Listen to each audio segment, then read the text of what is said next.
வணக்கம் நண்பர்களே, நாம் இன்றைக்கி ஏரிக்கு தாங்க மீன் பிடிக்க வந்திருக்கோம்.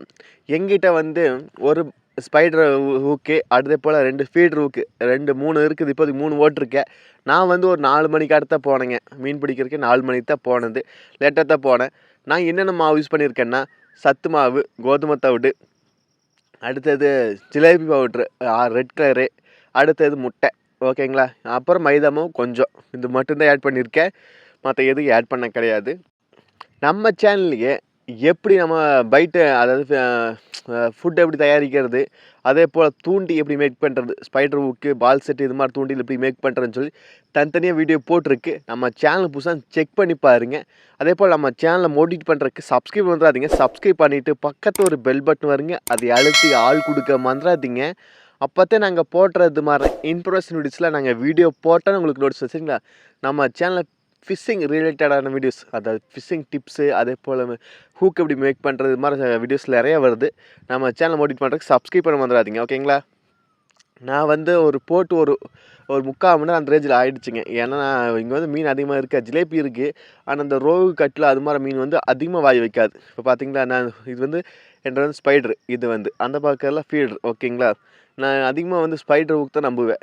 ஏன்னா ஸ்பைடர் வந்து எனக்கு நல்லா பிடிக்கி. அப்புறம் பால் செட்டு பிடிக்கி. ஆனால் மீன் வந்து ஸ்பைடராக இருந்தால் ஜிலேபிலேருந்து எல்லாம் மாட்டிக்கி. இப்போ பார்த்தீங்களா, நான் வந்து போட்டு ஒரு 3/4 மணி நேரத்துக்கு மேலே ஆயிடுச்சுங்க. மீன் வந்து கடிக்கவே இல்லை. என்னடா பண்ணுறேன்னு நானும் யோசிச்சிட்டே இருந்தேன். அப்புறம் தான் பார்த்தா தட மாட்டிருக்கேன்னு ஆயிடுச்சு. நான் வந்து கேமராவை ஆஃப் பண்ணிட்டேன். ஏன்னா ஒரு 3/4 மணி நேரம் கேமரா ரன்னிங்கில் வச்சா செல்லு ஹீட் ஆயிரு, அதே போல் ஸ்டோரேஜ் ஃபுல்லாகிருன்னு சொல்லி போட்டு நான் வந்து கேமராவை ஆஃப் பண்ணிடுவேன். அப்போ பார்த்தா எடுப்பேன். ஏன்னா நம்ம வந்து செல்லு கண்டிப்பாக எல்லா செல்லுமே ஒரு 3/4 மணி நேரம் ஒரு கன்டினியூஸாக எடுத்தால் செல்லு ஹீட் ஆகும். அதே போல் வெயிலில் எடுத்தால் அதை ரொம்ப ஹீட் ஆகும், உங்களுக்கே தெரியும். அதெல்லாம் வந்து நான் ஆஃப் பண்ணிட்டேன். இப்போ வந்து நான் வந்து சரி உட்காந்துட்டு இருந்தபோது தடன்னு வாட்டர் சுற்றுச்சு. உடனே நான் வந்து அந்த மவுண்ட்டில் வந்து இந்த வாட்டர் கேனை ஃபிக்ஸ் பண்ணும்போது அப்படி நரம்பு வந்து எத்தனை இருந்துச்சுன்னு பார்த்தீங்களா. இப்போ பார்த்து எத்தனோடு கொண்டு வந்துச்சு பார்த்தீங்களா. கடைசி எண்டுக்கே அந்த லாஸ்ட்டுக்கே போயிடுச்சு மீன் இழுத்துட்டு. ஏன்னா அவ்வளோ சுற்றி நான் கேமரா வந்து மாட்டி தலையில் மாட்டுறதுக்கு அவ்வளோ லேட் ஆகிடுச்சு. அதுக்குள்ளே மீன் அந்த லாஸ்ட் எண்டு கொண்டு போயிடுச்சு. தெரியுதுன்னு நினைக்கிறேன், அது அலையாடுறது பார்த்தீங்களா. அங்கே கொண்டு போயிடுச்சு, அந்த எண்டுக்கே மீன் நரம்பு இழுத்து போயிடுச்சு. நான் வந்து இப்போ காஸ்டிங் பண்ணுறேன், மேலே இழுக்கிறேன். ஆமாங்க, இழுக்கும்போது அதோட போக்கிலே விடணும். அதாவது டைட்டாக தான் நம்ம கையில் நரம்பு லூஸ் விடக்கூடாது. ஏன்னா அப்போ அடிச்சுன்னா பிடிங்கிட்டு வரும். கட்லாலாம் அது நம்ம அப்படி கொண்டே வரோம், இழுத்துட்டே தான் வரணும். நம்ம கையில் லூஸ் விட்டோம்னா அது மடி பிடிங்கிட்டு வரும் ஒரே அடிச்சா. சரிங்களா. இப்போ பார்த்தீங்களா, அவரே நேர்கோட்லேயே வந்துட்டு இருக்குது. ரோகுன்னா மேல் மட்டத்துக்கு வந்துரு. நம்ம மீன் வந்து மேலாப்பில் நரம்பு கொண்டு வந்துரு. இதே கட்லா வந்தால் உள் சைடு நல்லா முக்கிலி போட்டு கொண்டு போயிரு.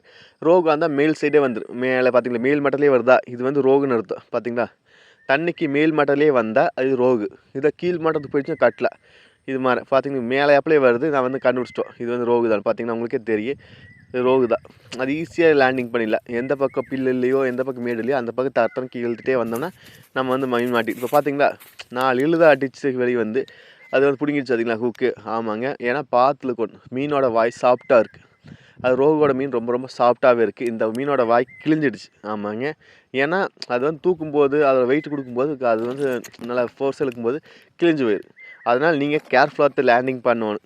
அதாவது இந்த வாட்டர் கேன் அப்படி நரம்பு எல்லாமே என்ற ஒரு 55 மீட்டர் நரம்பு. அதில் வந்து கடைசியில் ஒரு 2 மீட்டர் தான் வாட்டர் கேன் இருக்குது. இந்த கேமராவை எடுத்து மாட்டுறதுக்குள்ளே எல்லாத்தையும் இழுத்துட்டு போயிடுச்சு. நான் டக்கு தான் மாட்டினேன், அதுக்குள்ளே அப்படி இழுத்துட்டு போயிடுச்சு மீன். இது மாதிரி ரோகு கட்டில் மாட்டம் இன்னும் வேகமாக இருக்குது. இன்னும் வெயிட்டான மீன்லாம் மாட்டுச்சுன்னா இன்னும் நம்ம மாட்டுற வரைக்கும் இருக்காது, டக்கு இழுத்து. அதனால் வீடியோ எடுக்க முடியாது. சரிங்களா. இது மாதிரி ஃபிஷ்ஷிங் சம்மந்தப்பட்ட வீடியோஸ் ரெகுலராக வருதுங்க. எதாவது டவுட்டாக கண்டிப்பாக கமெண்ட் பாக்ஸில் கேளுங்க. நம்ம ஃபிஷ்ஷிங்க்கு எப்படி ஃபுட்டு, அதாவது பைட் எப்படி ப்ரிப்பேர் பண்ணுறது, அதே போல் எப்படி ஹூக் செட் பண்ணுறது, இது மாதிரி அப்புறம் எனக்கு தெரிஞ்ச ஃபிஷ்ஷிங் வீடியோஸு, அப்புறம் நான் பிடிச்ச மீன் வீடியோஸு, இது மாதிரிலாம் நம்ம சேனல் ரெகுலராக போட்டு வருதுங்க. இனிமேலும் போட போகுது. நம்ம சேனலை மோட்டிவேட் பண்ணுறதுக்கு சப்ஸ்கிரைப் பண்ணுறாதீங்க. சப்ஸ்கிரைப் பண்ணிவிட்டு பக்கத்தில் ஒரு பெல் பட்டன் வருங்க, அதை அழுத்தி ஆள் கொடுக்க மறந்துடாதீங்க. அப்போத்தான் நாங்கள் போடுறது மாதிரி ஃபிஷ்ஷிங் வீடியோஸ் எல்லாமே வீடியோ போட்டோன்னா உங்களுக்கு நோட்டீஸ். சரிங்களா. மீண்டும் ஒரு நல்ல பதில் சந்திப்பன் பரலே. Bye, take care. ஏதாவது டவுட்டை கண்டிப்பாக கமெண்ட் பாக்ஸில் கேளுங்க. அடுத்த வீடியோ போடலாமா நம்ம சொல்லுங்கள். சரிங்களா. நான் லேட்டாக போனங்காட்டி இன்றைக்கி ஒரு மீன் தான் மாட்டுச்சு. ஜிலேபி 2, இந்த மீன் தான் மாட்டுச்சு. நாங்கள் ஒரு நேரமாக போயிருந்தால் ஒரு 6 மணி நேரம் வெயிட் பண்ணியிருந்தால் ஒரு 2 மீன் பிடிச்சிக்கலாம். ஏன்னா அதிகமாக இருக்கிறவங்க டக்குன்னு எடுக்குங்க.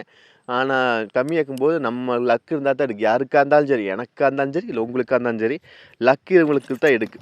ஏன்னா போனோன்னு டக்குன்னு முடிச்சா எல்லா மக்களும் அங்கே தான் இருப்பாங்க. அதனால் நம்மளுக்கு என்ன எழுதியிருக்கோ அந்த நாள் அதுதான் கிடைக்குங்க. ஒரு நாள் பிடிக்காம நானே வருவேன்.